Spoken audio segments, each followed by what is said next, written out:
çemberinde, kaldım yine dert içinde. Bu dünyanın çilesiyle nefesi zor alıyorum. Yalanların çemberinde, kaldım yine dert içinde. Bu dünyanın çilesiyle hayatı zor yaşıyorum. Zorla nefes alıyorum.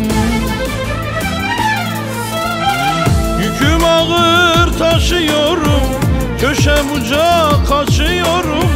Günlerimi sayıyorum, hayatı zor yaşıyorum. Yar dedin olur hayın, ben bu derdi nasıl sayım? Dayanılmaz bir haldayım, hayatı zor yaşıyorum. Yüküm ağır taşıyorum, köşe bucak kaçıyorum. Günlerimi sayıyorum, hayatı zor yaşıyorum. Yar dedin olur hayım, ben bu derdi nasıl sayım? Dayanılmaz bir haldayım, hayatı zor yaşıyorum. Zorla nefes alıyorum.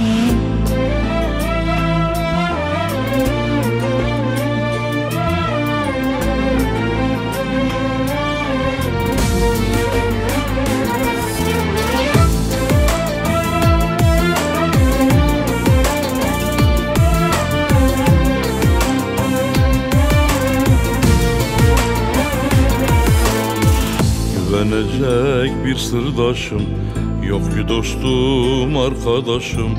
Sırtımdan vurana ayakta zor duruyorum. Güvenecek bir sırdaşım yok ki dostum, arkadaşım. Sırtımdan vurana ayakta zor duruyorum. Zorla nefes alıyorum. Yüküm ağır taşıyorum, köşe bucak kaçıyorum. Günlerimi sayıyorum, hayatı zor yaşıyorum.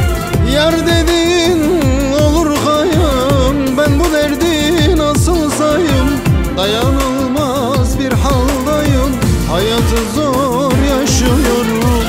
Yüküm ağır taşıyorum, köşe bucak kaçıyorum. Günlerimi sayıyorum, hayatı zor yaşıyorum. Ah yar dedin olur hayım, ben bu derdi nasıl sayım? Dayanılmaz bir haldayım, hayatı zor yaşıyorum. Zorla nefes alıyorum.